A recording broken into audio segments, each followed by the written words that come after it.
Well, Bill Summers, it is always great to talk with you. So thank you for agreeing to do this. I appreciate it.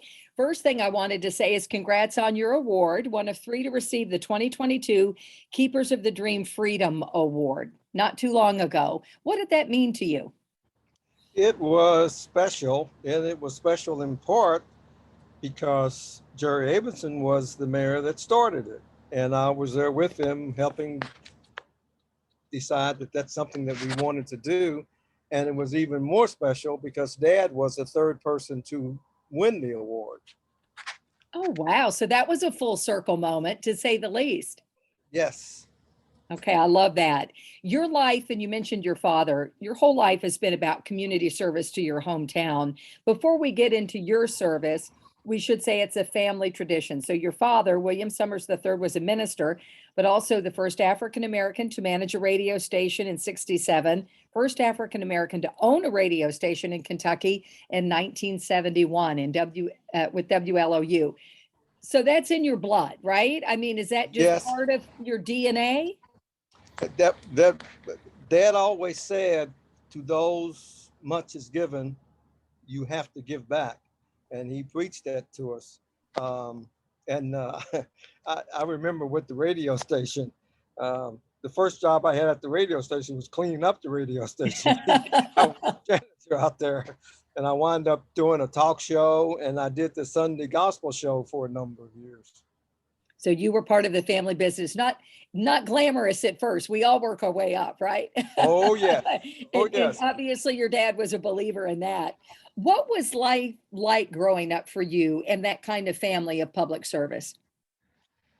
It was special in the sense that I appreciated and knew a lot about what African Americans had done and were doing, as opposed to many families where there was no discussion about that for whatever the reasons. You And knew in a, oh, go ahead. go ahead. You knew the It- challenges and you knew the successes. yes, yes, yes. Um, because of Dad, I knew guys like Bill Davis, who owned the record shop down at 6th and Muhammad Ali, which was then 6th and Walnut Street. I knew the guy who owned the movie theaters. Were three African American theaters then that we could go to, and so I knew people who were successful and who did things. A lot of individuals in the African American community did not have that privilege. So you saw those successes. You saw successful business owners. And we know what happened with urban renewal. A lot of that was just taken What away because you mentioned Walnut Street. What was the best lesson you think your parents ever taught you? um, I think Dad always said, work hard, be the best that you can be. Always, no matter what you're doing. I mean, he would say when he said, "Okay, you're going to be the guy who cleans up the station. Do it the best you can. Don't ever cut any corners." And you will find that as you go ahead in life, whatever you do, if you do it to the best of your ability, other things will come from that. And you go back to that then. You believe that. Yes, I believe, and I believe that you have to work hard. And I have no problem with the fact that you have to start at the bottom to work up. Tell me a little bit about the fact when you were doing that, did you know your life would be in public service? I know you did some time in the military as well, so another, form of public service. Did you know a little eventually it would be politics? Yes, You did. I knew that was kind of what I wanted as a high school senior. When you talk about what is it that you wanted to wind up doing in life, I said that I wanted to be Secretary of State. Really? Yes. And what was that you said that's the goal? What is it about that job, that particular thing? It as Secretary of State, you had the opportunity to build relationships with people around the world. And I've always felt like that was important because of our country and how our country is made up. Well, deputy mayor could be on a different platform. We'll talk about that in just a second. Growing up, though, you were talking about in high school, and it was around that time, maybe a little older, that the civil rights movement was big, and it was big here. And we go back to, history's not all that far removed. We saw recent protests. You were involved in protests in the civil rights movement, as you said, with open accommodations. Tell us about that. And you were right in the thick of it. Louisville, unlike many cities where you were having sit-ins at that time, did not have a HBC, a historically Black university. So therefore, high school students were involved, and there were a number of us that were involved, and a lot of it went back to the fact that our parents had been involved. Dad had been involved with Martin Luther King down in Birmingham and in Selma. And we just felt a need to help this country become the best that it could be. And that was one of the ways that we could do it. And tell me, that was at 4th Street, right? Tell us actively Yes. what it was that you all were doing. Each day we would meet at Quinn Chapel and we would have prayer, and we would talk about what facilities we were going to go to, and hopefully get an opportunity to be able to sit in and maybe luckily get served. But unfortunately that was never the case. So we would just go sit and we would not move until the police would come, and we would then have to be moved. And in that, you were arrested, right? Yes. And we went to the juvenile center. The way we were set up, there were lawyers that were basically down with us, and as soon as we were arrested, they would go and make sure that whatever needed to be done to get us out would be done, so that we would not have to spend a lot of time at the juvenile center. And with that, you felt you were part of that cause, part of change. When you look back on that and you look at where we are today, have we made all the change that you were hoping for? We have not made all the change, but we have made change, and it has been positive change. You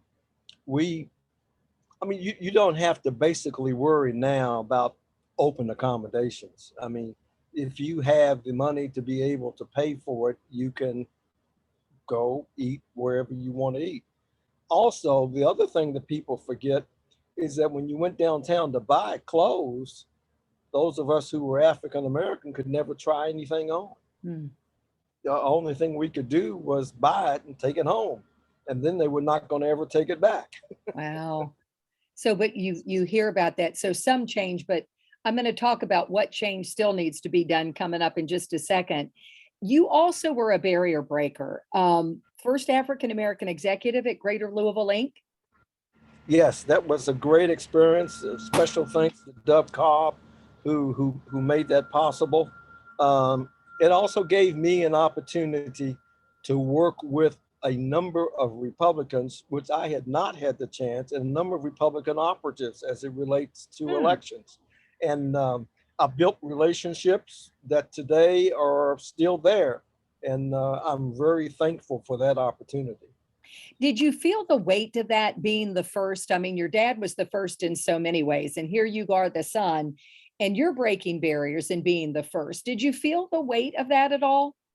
Well, you feel the weight. For me, feeling the weight meant I always needed to make sure I did my best, and I did not do anything that was going to be detrimental, realizing that if I did, that would mean that possibly no other African American could ever have that opportunity again. So that does come with weight. If you're worried that if I do something, I could inhibit the growth of others But behind me. you don't really worry about it. You know it's there, Okay. and and you just make sure you do it, and you do it right, and you don't do things that are going to cause a a problem. Right. That goes back to your work hard. I have a feeling with a little bit of that. I love the fact that you became the second African American to chair the Kentucky Derby Festival. Your father was first. Yes, yes.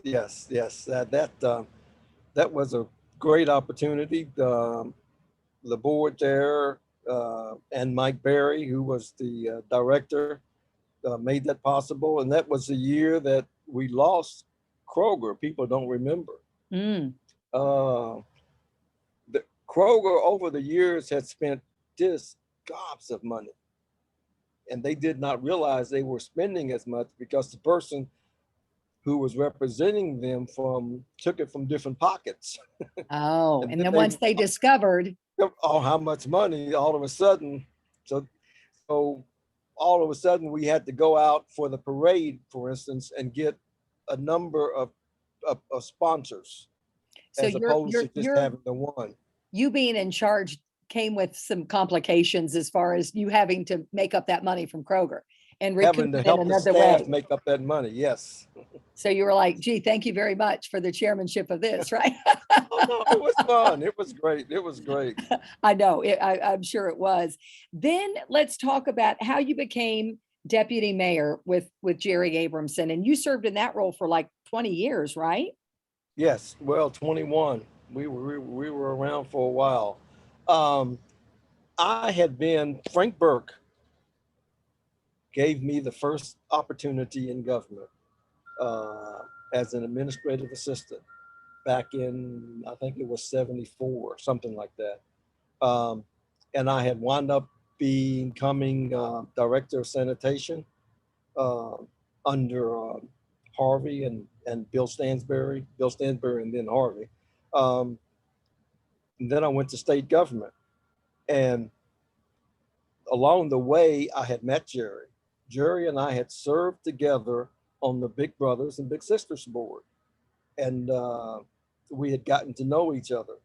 And when he decided he wanted to run for mayor, I thought it was great for the community because I knew he cared about the total community and wanted the best for the total community.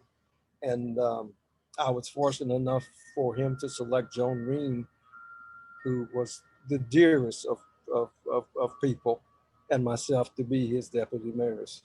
What were you most proud of during that time, during that tenure? You know, when we came into office, there were a number of things that hadn't been done as it relates to the divide at Ninth Street. Just basically cleaning streets. Uh, we we changed that, and when you went down Broadway from the top to the bottom, it looked the same. Um, the the the fact that we were able after merger to hire Bob White as police chief, the first African American police chief, was very special. And when you look at downtown Louisville, what downtown Louisville is today is because of all that was done by Jerry Abramson.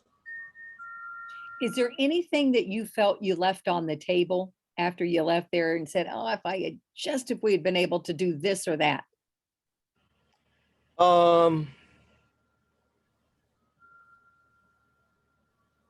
well, yeah, one of the things is quite candidly, we wanted to do a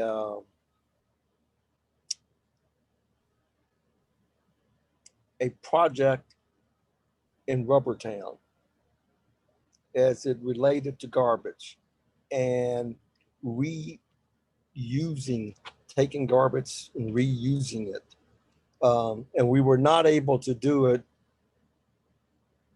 basically because of that environmental racism Mm. that people really felt whenever you put a plant in.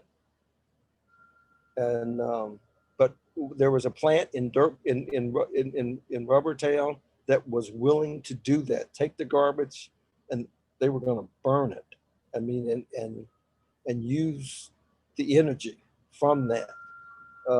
And it would have been, I think, really beneficial for this community.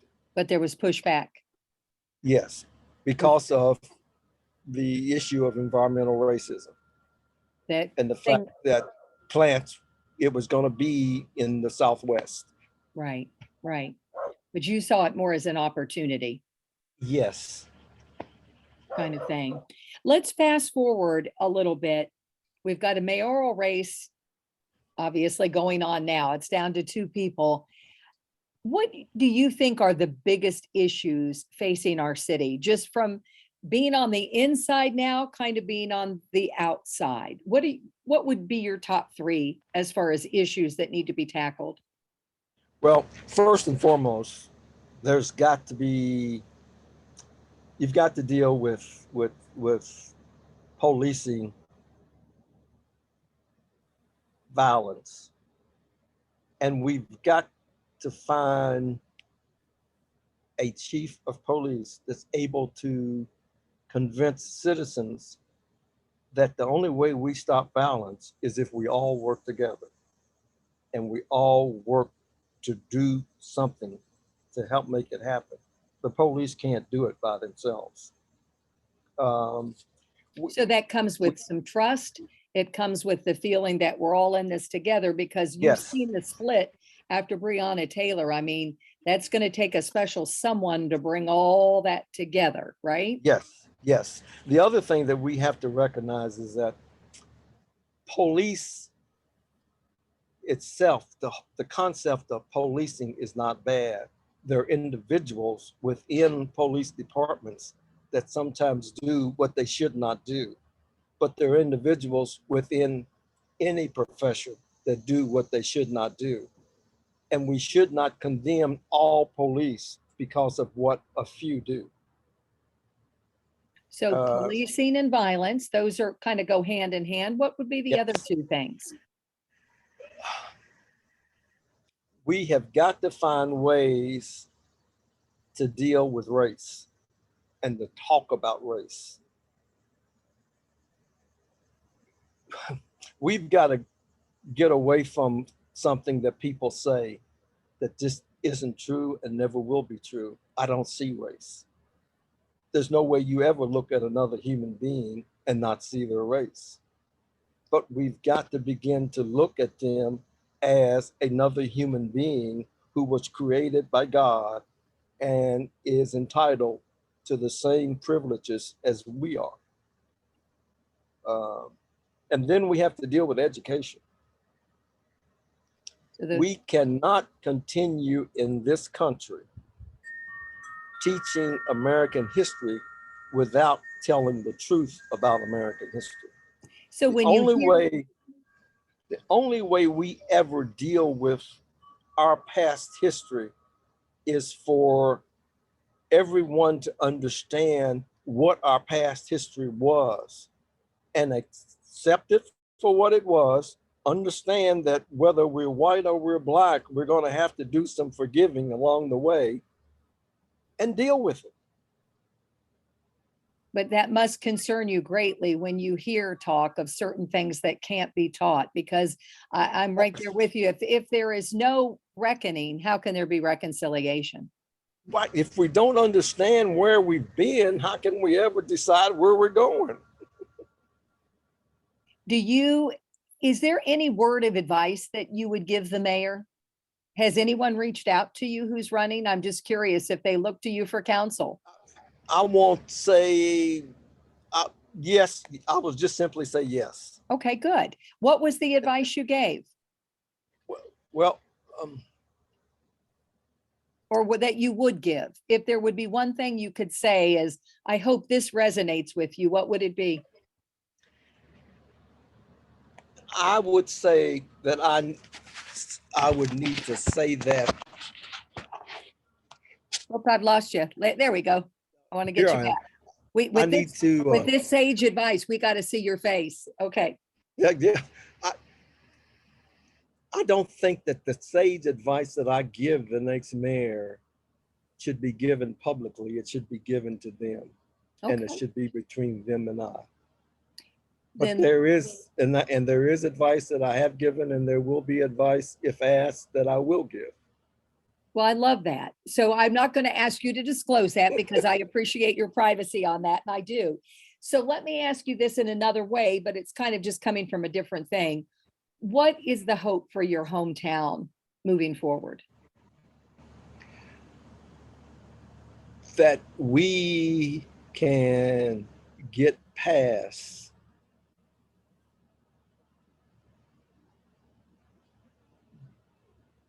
where we are in relationships and create real relationships. Our hometown is almost no different than our country. We were created as a Christian country, which means that we live by the principles that we've been taught as it relates to our understanding of the Bible. And if, in fact, we get back to that, we will always look at every other human being as someone that is of value and someone that needs to be given the same opportunities that I have. So basic, but not so basic since not everybody lives into it, right? Right. Right. Well, we, again, but that goes back to teaching history. It's just like, we talk about the education gap as it relates to blacks and whites in school. But without understanding history and what has gone on in this country as it relates to education, how it was denied, how certain people had to use hand-me-down books and all that, how do we ever deal honestly with the education gap without feeling like those that are behind are less than? Right. Until you understand, like you said, those policies, intentional policies with Yes. redlining and housing, that goes back to generational wealth and how people were denied that. Yes. And these weren't Yes. just, these were intentional policies. And until Yes. you understand that, you don't understand the hierarchy of many things today. Right. When we think about the African American term, and you go back in history and you look, this country has never used the word American when they dealt with people that were of African descent or people of color. They use Negro, they use colored, they use this, that, and the other. And African Americans and African American came up with the African American phrase just to be considered an American in the country that we love, have fought for, and continue to fight for. No, that's And there are still some people that try to make it divisive because we ask to be called African Americans. Let me ask you this. If you had to do it all over again with the way you did things, how you did things, your jobs, all of that, would you do anything differently? Hmm.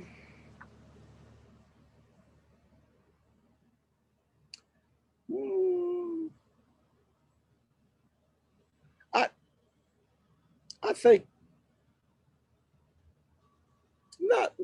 not really, not really, because I'm not. After I got into jobs, I was clearly one that behind the scenes would speak out about whatever was the issue. But I, as I was deputy mayor, I never felt like, quite candidly, that I needed to be out front as it related to to issues.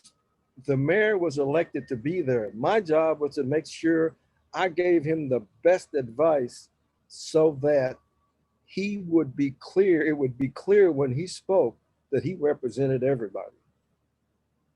That was a key job. Yes. That is a key job. Of all the titles you've held, what's been your most important?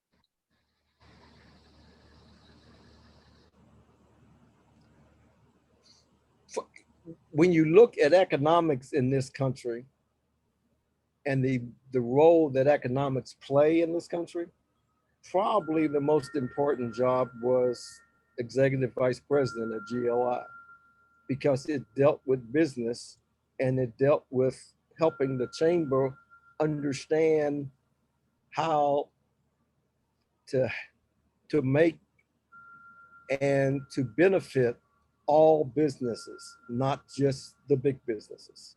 Right, right. Do you see hope around you? Oh yes, I definitely see hope. Oh, yes, I see hope. I see hope. I'm a member of Westport Road Church of Christ, which is a predominantly white church, and I have seen tremendous growth in that congregation. And one of the best things that ever happened for us was a a, a person was coming to be a member. And one of the things that they said was, you know, you guys never talk about diversity, but you are the most diverse group church that I've ever been involved with in terms of the roles that people play. So it's important that we begin to do things and make things happen and not always just talk about them. I love that. Does this mean I might see you out protesting again at some point? Could be, could be, could be. at almost 80, I can't walk too far though. But you're there in spirit. Even though Reverend Elliott still does it and does it well. I have seen him out there, trust me. Well, listen, it has been a delight, and I can't thank you enough. It's always good to talk to you, and I always learn something from you. Thank you. Same here. I think you're special. If there were more people like you in the news business, there would not be nearly as much criticism of media. Well, thank you so much. Appreciate it. Thank you.